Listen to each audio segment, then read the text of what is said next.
Halo, selamat datang kembali di pembahasan kita. Hari ini kita punya sumber yang menarik banget dari Anda nih, mengeksplorasi ide yang gimana ya, cukup radikal. Bisa nggak sih orang bahagia tanpa syarat bahkan pas lagi menderita banget? Sumber Anda kan fokus ke pengalaman Rasul Paulus ya. Judulnya Bahagia Tanpa Syarat Dunia, belajar dari pengalaman Paulus. Intinya bahagia itu pilihan katanya. Bukan cuma tergantung kondisi luar kayak kaya atau nyaman. Yuk kita bedah ini. Nah, Paulus sendiri, ini dia nggak nutup-nutupin penderitaannya loh. Dalam 2 Korintus 11, wah dia cerita detail banget pengalaman yang sulit dipercaya. Kita bicara soal kekerasan fisik ya. Dicambuk berkali-kali, 5 kali malah dapat 39 cambukan itu. Terus dipukuli pakai tongkat, itu hukuman Romawi kan. 3 kali. Dilempari batu juga sampai hampir mati katanya di Listra. Belum lagi bahaya di perjalanan. Kapal karam 3 kali, terkatung-katung di laut semalaman. Ngeri banget. Terus ada ancaman perampok, bahaya di mana-mana, di kota, di gurun, di laut. Bahkan dari yang dia sebut saudara palsu. Kondisi hidupnya juga berat banget, kerja keras, lapar, haus, kurang tidur, kedinginan. Sampai lari dari Damsyik pakai keranjang segala. Plus tekanan ngurusin jemaat tiap hari. Ini bukan cuma hari sial biasa ya, tapi pola penderitaan yang ekstrim gitu. Ini cukup terkonfirmasi dari sumber lain. Ada sumber-sumber sejarah gereja awal, misalnya tulisan dari Clemens di Roma, itu abad pertama. Terus Eusebius di abad keempat. Mereka konsisten gambarin Paulus sebagai orang yang memang banyak banget kesulitannya, termasuk penjara dan akhirnya mati martir. Bahkan konteks sejarah yang lebih luas kayak catatan Tacitus, sejarawan Romawi itu. Dia kan nulis soal penganiayaan orang Kristen zaman Nero. Walau nggak nyebut Paulus langsung, tapi ini cocok sampai cerita penahanan Paulus di Roma. Kisah para rasul juga cerita hal serupa kan? Pemukulan, penjara di Filipi, Kesarea, tahanan rumah di Roma. Jadi penderitaannya itu ada dasar historisnya yang kuat ya. Itu kan tadi penderitaan dari luar ya, tapi sumber Anda juga nyinggung sesuatu yang lebih personal. Yang disebut Paulus duri dalam daging di 2 Korintus 12, detailnya agak misterius sih, tapi jelas ini sesuatu yang ganggu banget buat Paulus secara pribadi. Sampai dia doa 3 kali minta dilepaskan.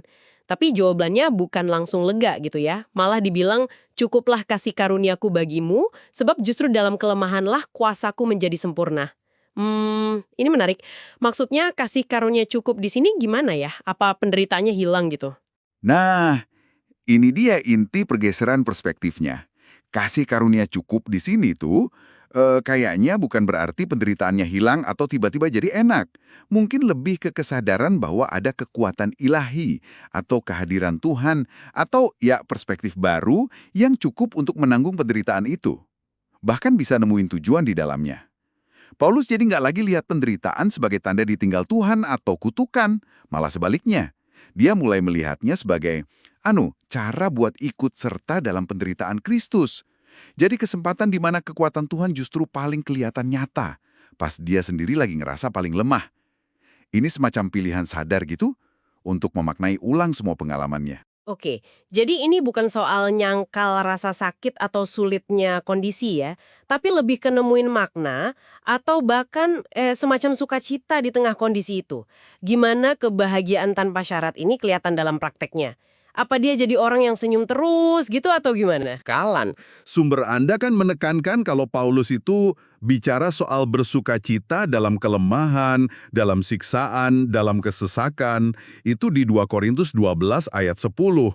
Ini bukan kebahagiaan yang cetek yang tergantung sama enaknya kondisi, tapi lebih ke semacam kepuasan batin atau sukacita yang lebih dalam, ya yang akarnya itu di keyakinan dia akan tujuan yang lebih besar dan hubungan imannya salah Kristus. Makanya disebut tanpa syarat, karena udah nggak bergantung lagi sama kondisi luarnya baik atau buruk. Justru karena dia lemah, dia merasa bisa lebih bersandar dan menyaksikan kuasa Tuhan bekerja. Jadi penderitaan itu jadi platform, bukan malah jadi penglalang buat hal yang dianggap paling penting. Oke. Ini pemahaman yang menantang definisi bahagia pada umumnya ya. Jadi apa nih yang bisa diambil dari sini? Sumber ini menggambarkan Paulus bukan cuma korban pasif penderitaan, tapi seseorang yang secara aktif memilih cara pandang yang beda gitu. Dia nemuin kekuatan dan bahkan sukacita bukan meskipun menderita, tapi seringkali justru karena penderitaan itu memperdalam imannya. dan jadi bukti kehadiran ilahi dalam hidupnya. Ini sebuah teladan tentang ketahanan iman dan kekuatan perspektif ya. Betul sekali. Dan ini akhirnya ninggalin kita dengan pertanyaan reflektif yang penting ya. Kalau Paulus dengan penderitaan ekstrim yang udah terverifikasi sejarah itu bisa pegang prinsip kasih karunia cukup dalam kelemahan, dan dia bisa menemukan kekuatan di situ, gimana kita bisa menerapkan prinsip itu pada tantangan kita sendiri? Pada keterbatasan kita atau duri dalam daging versi kita hari ini. Tentu kita nggak nyari-nyari penderitaan ya, tapi pas kesulitan itu datang, gimana kita bisa menemukan kecukupan itu dalam hidup kita? Sesuatu untuk Anda renungkan lebih lanjut mungkin.